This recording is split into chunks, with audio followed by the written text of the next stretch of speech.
Alex. Então nós estamos em cima aqui da questão dos substitutos. A gente está procurando pistas. Trabalho investigativo aqui. Quem joga no lugar do Danilo e quem joga no lugar do Neymar segunda-feira contra a Suíça. Se a gente levar, Formiga, em consideração, vamos pegar aqui as opções de elenco, tá? Quem a gente imagina que tem capacidade, características para fazer essa função. E pegando além disso, pistas deixadas pelos treinamentos da seleção desde Turim. Por exemplo, o Rodrigo, se a gente levar em consideração o que foram os treinos, principalmente na primeira parte na Itália, o Rodrigo talvez seja o cara que largue na frente, porque nos treinamentos era o cara que fazia, às vezes, do Neymar essa função de jogar por trás da linha de 3 atacantes. E assim, o Rodrigo faz essa função, o Rodrigo pode jogar nos dois lados do campo, o Rodrigo pode jogar até na função de centroavante se precisar, porque no Real Madrid precisou, quando o Benzema se machucou agora nessa temporada. A gente tá vendo números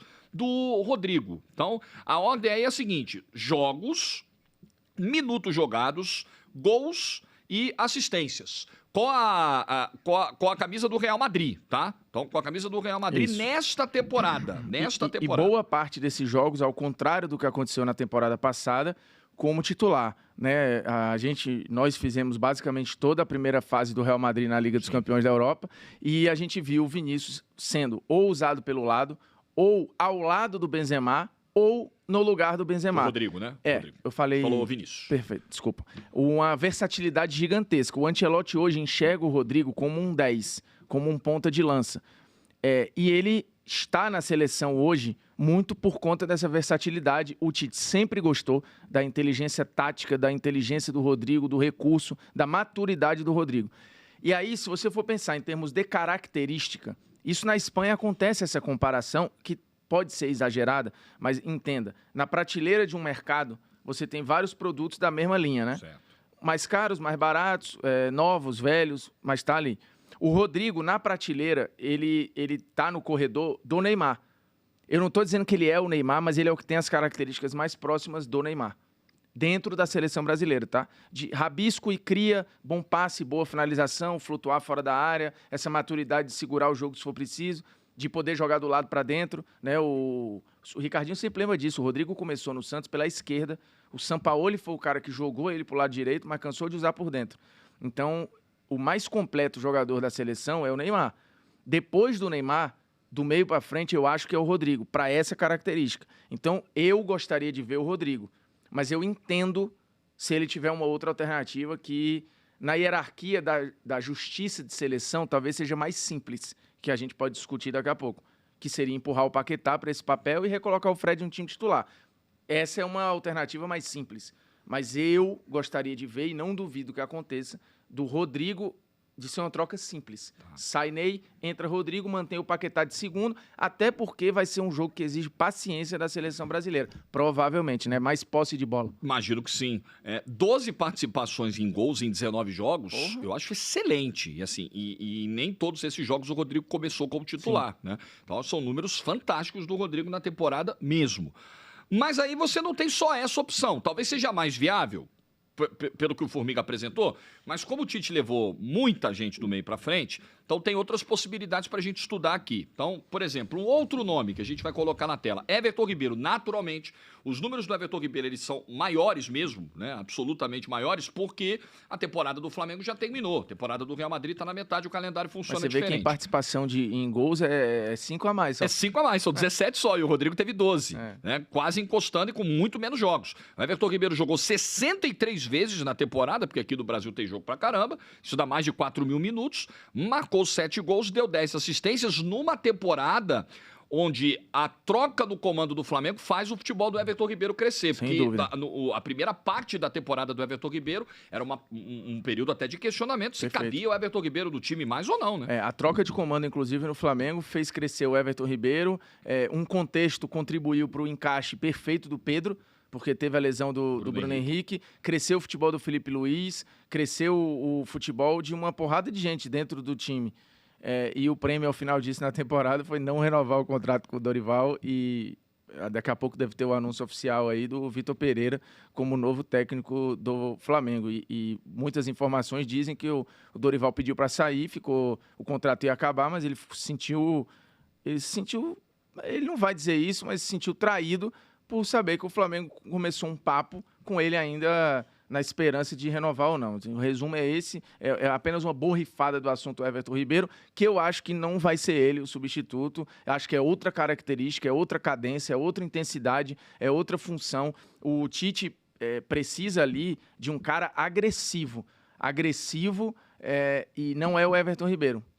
E aí a gente vê pelos números, 17 participações em 63 jogos, no universo que o Rodrigo teve 19 e já participou de 12. É outra coisa, é outra exigência daquele papel. Então, eu não acho que vai ser o Everton Ribeiro. Ó, estamos perto da primeira mini meta de likes, hein? Vamos bater já. 10 mil pessoas com a gente aqui, 11 mil pessoas com a gente. Daqui a pouco tem coletiva do Casemiro ao vivo. Já tem Monique Danelli e Vitor Sérgio Rodrigues, direto do treino da Seleção Brasileira, o treino que está rolando fechado para a imprensa.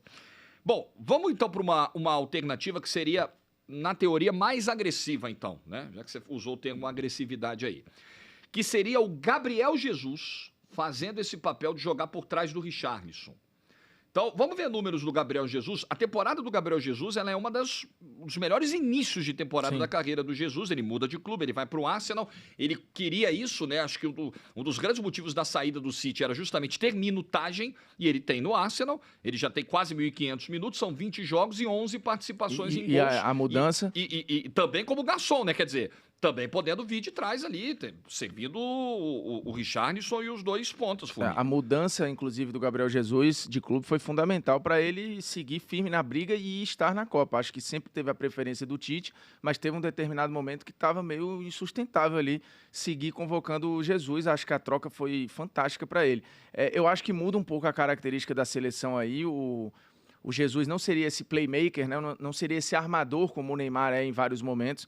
Ele teria uma característica de segundo atacante ao lado do Richarlison. Aí você teria um cinturão ali de 2 pontas e 2 atacantes mais por dentro. Isso até já aconteceu na seleção, mas eu não visualizo essa como sendo a melhor maneira para o Brasil jogar contra a Suíça especificamente, que deve ter uma postura bem mais condensada lá atrás. O Brasil deve ocupar muito mais o campo de ataque. Então, acho que a circulação de bola vai ser importante. O Jesus, ele é acostumado a um sistema de muita posse. Lembrando que ele vem de 2 escolas. Ele estava com o Guardiola e hoje foi para um herdeiro do Guardiola. Então, assim, ele está bem. Nessa questão de ter a posse e de procurar espaço, ele está bem. Mas ao lado dele tem variações, né? No City, ele não jogava com um 9 e nem no Arsenal ele joga ao lado de um 9. Ele é este cara, então, é diferente. Na tua cabeça, pro Jesus entrar no time seria no lugar do Richarlison. Ou dependendo do lugar do Richarlison, não por decisão do Tite, mas por uma contusão, uma suspensão. Eu acho que você tem 3 brigas por uma vaga ali, né? Pedro, Richarlison e Jesus. E, obviamente, o Richarlison está em outro lugar nessa briga. Mas lembremos que o Jesus tem, e já fez isso com o Tite várias vezes, incluindo na Copa América, que você lembrou aí, que era a Copa América da atenção, fazer o lado direito, eventualmente ali no lugar do Rafinha. Porque, lembrando, a Monique e o Vess vão entrar daqui a pouco aí, o Antony já pelo 2º dia seguido não treina. E a Monique tem novidades sobre isso para trazer já para a gente. Isso, por um mal-estar que a Monique vai trazer informações aí, não sei realmente do que se trata, mas são 2 dias já sem treino, isso pega. Então, o Rafinha é o titular absoluto, o reserva imediato, teoricamente, é o Antony. Você ainda tem o Rodrigo, que pode fazer esse lado direito, e tem o Jesus ali. Então, eu acho que o Jesus briga para jogar pelo lado, para jogar por dentro, mas eu acho que ele não briga para ser o Neymar. Tá. Tem uma outra alternativa que essa provocaria uma mudança tática. Essa Black Friday de alternativas que vocês passaram aí, por enquanto eu tô comprando só o Rodrigo. Só o Rodrigo. Tá, beleza. Uma outra alternativa provocaria uma mudança mais profunda em termos de montagem de estratégia para o jogo, que seria ali a entrada do Fred ao lado do Casemiro. Isso. E aí o Paquetá seria o cara para fazer a função do Neymar. Acho viável. Me parece viável também, e aí você ganharia um pouco mais do Paquetá, talvez na pisada na área, na aproximação, algo que o Paquetá acabou ficando um pouco sacrificado nisso com a entrada do Vinícius Júnior no time titular, né? Para poder acomodar o Vinícius ali. Ele não só saiu do lado esquerdo do campo, onde ele produziu bem na seleção. Foi pro lado direito e 3 casinhas para trás, né? Isso. E aí, o problema do Fred Acho que não é nem. Acho que o problema maior não é a função, não é o desenho tático que a entrada dele eventualmente provocaria. Mas são esses números aí. Porque o Fred não tá numa temporada legal no Manchester United. O Fred tem jogado pouco. O Fred tem 16 partidas e não chegou nem a 1000 minutos, né, com o Manchester United, ter sido reserva em alguns jogos. Inclusive no último jogo, que foi com o Fulham, antes da ida para se juntar à seleção, ele fica do banco e nem entra. E ele tem um gol e nenhuma assistência na temporada. Então, acho que o que pega... Acho que o que... Talvez ele tenha na cabeça... Pô, vou colocar mais alguém ao lado do Casimiro e o Paquetá fazer a do Neymar. Mas talvez esse alguém não seja o Fred, seja o Bruno Guimarães. Tudo bem. Eu não acho que isso vai acontecer. Eu acho que o Tite, nesse ponto, eu acho pouco provável que o Bruno Guimarães ganhe a titularidade nesse contexto aí, assim, porque seria meio que quase do nada, né? Beleza, tem os treinos que a gente não acompanha toda hora... E eu não vi no campo, na seleção, esse pedido de passagem. É diferente quando o William... Mas você fala em hierarquia, assim, em fila, de o Fred tá na frente... O Fred tá na frente. O Fred, ele era... Não pela bola, mas na frente, na cabeça do Tite... na cabeça do Tite. Eu não tô dizendo quem eu acho mais ou menos jogador. Tô projetando com a cabeça do Tite. Pode até ser que essa mudança aconteça ao longo da Copa. Pode acontecer. O ponto o Fred perdeu a titularidade não para um concorrente da função. Ele perdeu a titularidade por uma alternativa no modelo de jogo, que foi um outro sistema tático. Ele perdeu a vaga para o sistema tático, não para A ou B. Ele não perdeu a vaga para o Vini, ele não perdeu a vaga para o Paquetá, ele perdeu a vaga para o sistema. O sistema precisou encaixar o Vinícius e jogou o Paquetá para trás para deixar o Neymar fazendo um papel de flutuação ali. Então, o natural vamos voltar para a alternativa anterior, o natural é que o Fred volte para o papel e o Paquetá seja empurrado para frente, e papel que ele já fez. O Paquetá já foi Neymar quando o Neymar não estava, ou por lesão, ou por alguma questão. Então, eu acho que essa alternativa ela é fortíssima, brigando com a entrada do Rodrigo. Eu só vejo esses dois caminhos. Se tiver um terceiro, eu vou me surpreender. Muito. Eu queria ver só os números do Bruno Guimarães também, que aí eu acho que seria a última opção, né? Num desenho tático parecido com o que seria uma eventual entrada do Fred. Mas hoje a temporada do Bruno Guimarães no Newcastle ela é melhor, eles jogam a mesma liga. E o Bruno Guimarães tem tido mais minutos e, consequentemente, aí tem 5 participações em gols, né? Então o momento do Bruno Guimarães é melhor. Mas, assim, diferente... O que fica disso tudo, desse raio-x todo que a gente fez... A gente já falou do Bruno Guimarães ali, quando o assunto foi o Fred, já acabou matando. Em 2014, quando o Neymar se machuca, toma pancada nas quartas e fica fora da semifinal. E em 2018, quando ele não chega a 100% para a Copa do Mundo, nessas duas Copas, nessas duas situações, o Brasil não tinha a variedade de opções que tem hoje. Então, não é que... Poxa, Neymar tá fora? Tranquilo, zero preocupação... Se bobear, vai ser até melhor. Não é isso. Você perder a tua referência, perder o teu craque, perder o teu melhor jogador, nunca vai ser bom. Só que hoje o Tite olha pro banco, ele tem bastante de onde tirar. E não era o caso nas duas últimas Copas. Não, né? Não era. Aí hoje é incomparável. A seleção brasileira, nas últimas 3 Copas, eu diria até mais, tá? Eu diria até mais. Se a gente for pegar... Se você for pegar em 2010, no jogo da eliminação contra a Holanda, o Dunga morre com a terceira alteração. Ele olha pro banco e não tem o que fazer. Eu vou até mais, porque se você pensar, o Parreira ele tinha excelentes alternativas em 2006 e não por limitação, por incompetência, enfim, por entendimento, ele não usou.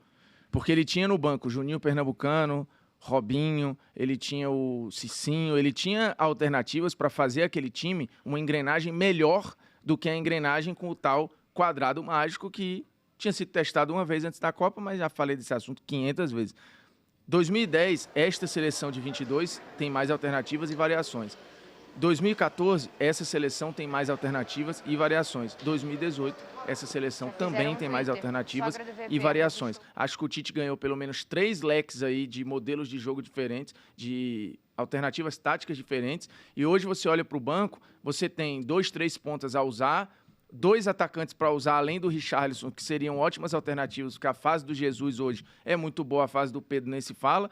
No meio-campo, a mesma coisa. Ele tem o Bruno Guimarães como alternativa, ele pode reajustar o Paquetá em 2 papéis, o que muda o comportamento da seleção. Então, de fato, é um problema, óbvio, perder o Neymar, mas hoje você tem como sobreviver bem, principalmente na primeira fase, né? E acho que até as oitavas, porque eu também não imagino o Brasil não sendo favorito contra o Uruguai ou Portugal. Eu acho que o Brasil é bem mais time que os dois.